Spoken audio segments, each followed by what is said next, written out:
সীমান্তের কাঁটাতারের ওপার থেকে ধেয়ে আসা এক নিস্তব্ধ আতঙ্ক আর স্বাধীন মানচিত্রের বুকে ভিনদেশি প্রভুদের চরম আস্ফালন। লালমনিরহাটের আকাশে বুক চিরে নেমে আসা একটি বিদেশি গুপ্তচর যন্ত্র কেবল একটি ধাতব বস্তুর পতন নয়, বরং এটি একটি স্বাধীন ভূখণ্ডের সার্বভৌমত্বের কফিনে পেরেক ঠোকার এক নির্লজ্জ অপচেষ্টা। উত্তরের শান্ত জনপদ চট্টগ্রাম। কৃষকের সবুজ ভুট্টা ক্ষেতের ওপর আচমকা আকাশ থেকে বিকট শব্দে আছড়ে পড়ল একটি স্পাই ড্রোন। কোনো আগাম সংকেত নয়, কোনো অনুমতি নয়, সরাসরি বাংলাদেশের সীমানার ঠিক 10 গজ ভেতরে ঢুকে নির্ভয়ে চারপাশের স্পর্শকাতর সামরিক ও বেসামরিক তথ্য চুরি করছিল এই ভিনদেশি চোখ। এই ড্রোনের নিয়ন্ত্রণ ছিল ভারতীয় সীমান্তরক্ষী বাহিনীর 98 হিমালয় ক্যাম্পের গোপন ডেরায়। তাদের নিখুঁত পরিকল্পনা ছিল রাতের আধারে চোরের মতো তথ্য নিয়ে আবার নিজেদের ঘাঁটিতে ফিরে যাবে। কিন্তু বিধিবাম যান্ত্রিক ত্রুটির কারণে মহামূল্যবান এই গুপ্তচর যন্ত্রটি যখন বাংলাদেশের মাটিতে মুখ থুবড়ে পড়ে, তখন ওপারে শুরু হয় এক চরম হাহাকার। নিজেদের অপকর্ম হাতে নাতে ধরা পড়ার আতঙ্কে ভারতীয় নিয়ন্ত্রকদের মধ্যে যে দৌড়ঝাঁপ শুরু হয়েছিল, তা যেন এক আন্তর্জাতিক চোরের ধরা পড়ার বাস্তব চিত্র। খবর পেয়ে বর্ডার গার্ড বাংলাদেশ মুহূর্তের মধ্যে স্পটে উপস্থিত হয়ে ড্রোনটি নিজেদের জিম্মায় নেয়। আর ঠিক তখনই উন্মোচিত হতে শুরু করে পর্দার আড়ালে লুকিয়ে থাকা এক ভয়াবহ রাষ্ট্রীয় বেইমানির রূপরেখা।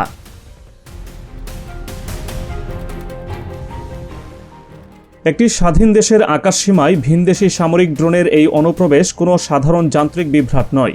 এটি মূলত দিল্লির সাউথ ব্লকে বসে তৈরি করা এক সুগভীর আগ্রাসনের নীল নকশা। পশ্চিমবঙ্গের উগ্রপন্থী বিজেপি নেতা শুভেন্দু অধিকারী যখন প্রকাশ্য জনসভায় দাঁড়িয়ে বুক ফুলিয়ে হুমকি দেন বাংলাদেশের অভ্যন্তরে ড্রোন পাঠিয়ে সবকিছু গড়িয়ে দেওয়ার, ঠিক তার পরপরই আমাদের আকাশে তাদের এই গুপ্তচর ড্রোনের উপস্থিতি কোনো বিচ্ছিন্ন ঘটনা হতে পারে না। এটি একটি স্বাধীন রাষ্ট্রের অস্তিত্বের ভিত্তিমূলে সরাসরি আঘাত। তারা মূলত পরীক্ষা করে দেখতে চেয়েছিল বাংলাদেশের আকাশ প্রতিরক্ষা ব্যবস্থা কতটা দুর্বল এবং ঠিক কতটুকু ভেতরে ঢুকে তারা আমাদের খবরদারি করতে পারে। প্রকাশ্যে একটি স্বাধীন রাষ্ট্রকে ধ্বংসের হুমকি দেওয়া এবং তার পরপরই গুপ্তচর বৃত্তির প্রমাণ হাতে নাতে ধরা পড়া প্রমাণ করে প্রতিবেশী রাষ্ট্রটি আমাদের অস্তিত্ব নিয়ে কতটা বেপরোয়া। কিন্তু তাদের এই দুঃসাহসের শিকড় গজিয়েছিল অতীতের এক মেরুদণ্ডহীন এবং দাসত্বসুলভ চুক্তির মাটি থেকে। এই স্পাই ড্রোনের মূল লক্ষ্যবস্তু সাধারণ কোনো সীমানা নয়, তাদের চোখ ছিল লালমনিরহাট বিমানঘাটির দিকে। মানচিত্রের দিকে একটু তীক্ষ্ণ দৃষ্টি দিলে দেখা যায় লালমনিরহাটের ভৌগোলিক অবস্থান দিল্লির নীতি নির্ধারকদের জন্য এক চিরস্থায়ী মাথা ব্যথা। এই জেলাটি ভারতের সবচেয়ে দুর্বল স্নায়ুকেন্দ্র বা শিলিগুড়ি করিডোরে ঠিক ঘাড়ের উপর নিঃশ্বাস ফেলছে।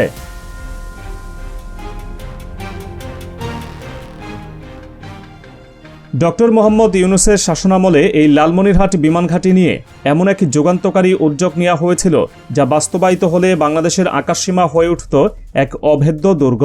দ্বিতীয় বিশ্বযুদ্ধের পুরনো এই বিশাল এয়ারবেসটিকে আধুনিক রূপে সাজানোর কাজ শুরু হয়েছিল।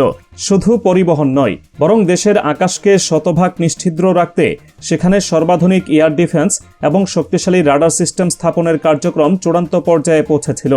নিজের দেশের টাকায় নিজের স্বাধীন ভূখণ্ডে রাডার বসানো একটি রাষ্ট্রের নিজস্ব অধিকার।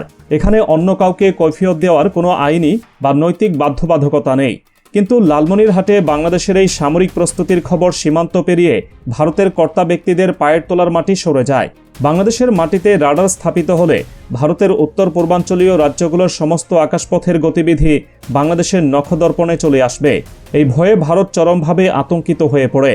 আসামের শীর্ষ সংবাদ মাধ্যমগুলো তাদের প্রতিবেদনে স্পষ্টভাবে প্রকাশ করে লালমনিরহাটে বাংলাদেশের এই সামরিক আয়োজন ভারতের জাতীয় নিরাপত্তার জন্য এক ভয়াবহ হুমকি। বিষয়টি কেবল মিডিয়ার পাতায় সীমাবদ্ধ থাকেনি। ভারতের পার্লামেন্ট লোকসভাতেও লালমনিরহাট বিমানঘাটি নিয়ে রীতিমতো শোরগোল তোলা হয়। তাদের পররাষ্ট্রমন্ত্রী কীর্তিবর্ধন সিং লোকসভায় দাঁড়িয়ে দম্ভের সাথে ঘোষণা করেন, বাংলাদেশ তাদের বিমানঘাটিতে কী করছে তার প্রতিটি পদক্ষেপের দিকে ভারত কড়া নজর রাখছে। একটি স্বাধীন রাষ্ট্রের নিজস্ব সামরিক উন্নয়ন নিয়ে অন্য একটি দেশের পার্লামেন্টে এমন নির্লজ্জ আলোচনা আন্তর্জাতিক শিষ্টাচারের ইতিহাসে এক চরম অবমাননা। কিন্তু সবচেয়ে ভয়ঙ্কর এবং লজ্জাজনক অধ্যায়টি রচিত হয় ঠিক এর পরেই। ভারতের এই অযাচিত আগ্রাসনের কড়া জবাব দিয়ে তাদের মুখ বন্ধ করে দেওয়ার বদলে তৎকালীন ডক্টর ইউনূসের সরকার এমন এক নতজানু অবস্থান গ্রহণ করে, যা স্বাধীন বাংলাদেশের ইতিহাসে এক কলঙ্কজনক দাসত্বের দলিল হয়ে থাকবে। ভারতের পররাষ্ট্রমন্ত্রীর ধমকের পর বাংলাদেশের ডিরেক্টর অফ মিলিটারি অপারেশনস একটি প্রেস ব্রিফিংয়ে অত্যন্ত বিনীতভাবে ঘোষণা দেন, লালমনিরহাট বিমান ঘাঁটিকে সামরিক কাজে ব্যবহার করার কোনো পরিকল্পনাই তাদের নেই। নিজেদের টাকায় রাডার বসানোর পূর্ণ অধিকার থাকা সত্ত্বেও প্রতিবেশী দেশটিকে খুশি করার জন্য কেন এমন কৈফিয়ত দিতে হলো? বাংলাদেশ সেনাবাহিনী একটি স্বাধীন ভূখণ্ডের পাহারাদার হওয়ার বদলে কেন অন্য দেশের মন জুগিয়ে চলার এই আত্মঘাতী নীতি গ্রহণ করল, সেই সত্য এখন আর কারো অজানা নেই।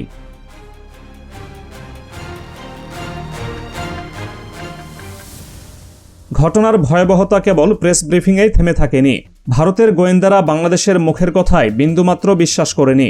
তারা সিদ্ধান্ত নেয় লালমনিরহাটে আসলেই রাডার বসানো হচ্ছে কিনা তা তারা স্বচক্ষে দেখে নিশ্চিত হবে। ভারতের এই স্পর্ধাকে প্রশ্রয় দিয়ে মেজর জেনারেল কুন্দন কুমার সিংয়ের নেতৃত্বে ভারতীয় মিলিটারি ইন্টেলিজেন্সের 3 সদস্যের একটি প্রতিনিধি দলকে বাংলাদেশে আমন্ত্রণ জানানো হয়। তারা লালমনিরহাট এবং ঠাকুরগাঁও এয়ারফিল্ড সরাসরি পরিদর্শন করার সিদ্ধান্ত নেয়। একটি দেশের অত্যন্ত গোপনীয় এবং স্পর্শকাতর সামরিক ঘাঁটিতে অন্য দেশের গোয়েন্দাদের অবাধ প্রবেশের সুযোগ দেওয়া সরাসরি রাষ্ট্রদ্রোহিতার সমতুল্য।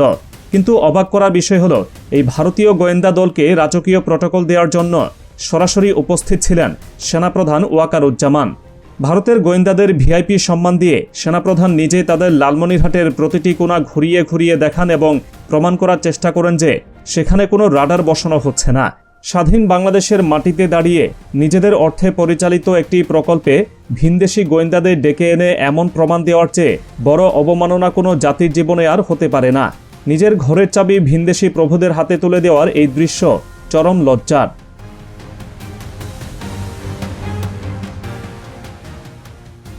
পাটগ্রামের ভুট্টা খেতে আছড়ে পড়া সেই স্পাই ড্রোন এবং সেনাপ্রধান ওয়াকারুজ্জামান কর্তৃক ভারতীয় গোয়েন্দাদের লালমনিরহাট পরিদর্শনের সুযোগ দেওয়া এই দুটি ঘটনা একটি অদৃশ্য সুতোয় বাঁধা। একদিকে তারা গায়ের জোরে আমাদের আকাশসীমায় ঢুকে গুপ্তচর বৃত্তি চালাচ্ছে, অন্যদিকে রাষ্ট্রীয় পর্যায়ে চাপ প্রয়োগ করে আমাদের প্রতিরক্ষা ব্যবস্থাকে অঙ্কুরেই বিনষ্ট করে দিচ্ছে। যখন তারা চোখ রাঙিয়েছে তখন তৎকালীন সরকার আইনি মারপেচের দোহাই দিয়ে পাশ কাটিয়েছে, আর যখন তারা সরাসরি নিষেধাজ্ঞা দিয়েছে তখন সেনাপ্রধান নিজে গোয়েন্দাদের স্পট ভিজিট করিয়েছেন। এই মেরুদণ্ডহীন নীতির কারণেই বাংলাদেশ তার নিজস্ব আকাশ প্রতিরক্ষা ব্যবস্থাকে শক্তিশালী করার একটি সুবর্ণ সুযোগ থেকে বঞ্চিত হয়েছে। অন্য দেশের ইশারায় নিজেদের সামরিক সক্ষমতা বিকিয়ে দেওয়ার এই প্রবণতা লালমনিরহাটের মতো একটি স্পর্শকাতর পয়েন্টকে পুরোপুরি অরক্ষিত করে দিয়েছিল।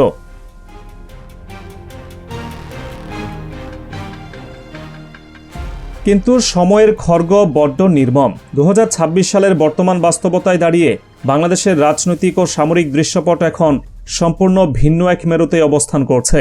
প্রধানমন্ত্রী তারেক রহমানের নেতৃত্বে বর্তমান সরকার রাষ্ট্র পরিচালনার দায়িত্ব নেওয়ার পর থেকে ভিনদেশি খবরদারি মেনে নেওয়ার সেই জঘন্য প্রথার চিরকবর রচিত হয়েছে। অতীতে ডক্টর ইউনূসের আমলে ভারতের সামনে যে মাথানত করার নীতি চালু ছিল, বর্তমান প্রশাসন তাকে এক ঝটকায় ছিন্ন ভিন্ন করে দিয়েছে। ভারতীয় স্পাই ড্রোন ধরা পড়ার পর বর্তমান সরকারের কঠোর ও অনমনীয় অবস্থান প্রমাণ করে স্বাধীন বাংলাদেশ আর কারো অঙ্গুলি হেলনে চলবে না।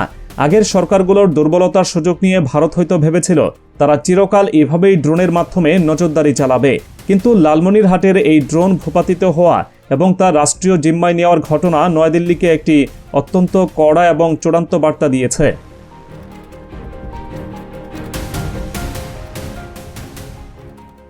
ডক্টর ইউনূসের সেই পর্দার আড়ালে সমঝোতার কাহিনী আজ দেশবাসীর সামনে দিনের আলোর মতো পরিষ্কার। কেন একটি মেগা এয়ার ডিফেন্স প্রজেক্ট হঠাৎ করে মাঝপথে থমকে গেল এবং কেনই বা ভারতীয় কর্তারা বাংলাদেশের সামরিক ঘাঁটি নিয়ে এতটা নিশ্চিন্ত ছিল, তার পেছনের নগ্ন সত্য এখন উন্মোচিত। অন্য দেশের রাষ্ট্রীয় নিরাপত্তার অজুহাতে নিজেদের আকাশসীমাকে অরক্ষিত রাখার যে ভয়ানক আত্মঘাতী সিদ্ধান্ত অতীতে নেওয়া হয়েছিল, নতুন বাংলাদেশ তা কোনোভাবেই মেনে নেবে না। ভারত যদি তাদের শিলিগুড়ি করিডোরের নিরাপত্তা নিয়ে আতঙ্কে থাকে, তবে সেটা তাদের নিজস্ব মাথা ব্যথা। এর জন্য বাংলাদেশ তার নিজস্ব ভূখণ্ডে সামরিক উন্নয়ন থেকে এক চুলো পিছিয়ে আসবে না। নিজেদের আকাশ, নিজেদের মাটি এবং নিজেদের সীমানার উপর নিরঙ্কুশ অধিকার প্রতিষ্ঠা করাই এখন এই স্বাধীন ভূখণ্ডের একমাত্র লক্ষ্য। পুরনো আমলের সেই দাসত্ব সুলভ কৈফিয়ত দেওয়ার সংস্কৃতি বর্তমান বাংলাদেশে পুরোপুরি নিষিদ্ধ। স্বাধীন রাষ্ট্র হিসেবে বাংলাদেশ তার প্রতিটি ইঞ্চি মাটি সুরক্ষা নিশ্চিত করবে চরম কঠোরতার সাথে। পর্দার আড়ালে সমস্ত ষড়যন্ত্র এবং দেশের ভেতর ঘাপটি মেরে থাকা ভিনদেশি দালালদের গোপন আতাতের দিন চিরতরে শেষ। দিল্লির সাউথ ব্লকের ইশারায় আর চলবে না ঢাকা। লালমনিরহাটের আকাশে আর কোনো ভিনদেশি ড্রোনের অবৈধ উড্ডয়ন মেনে নেওয়া হবে না। এদেশের মাটি ও আকাশের দিকে আসা যে কোনো আগ্রাসনের জবাব দেওয়া হবে রাষ্ট্রীয় সর্বোচ্চ শক্তি প্রয়োগ করে।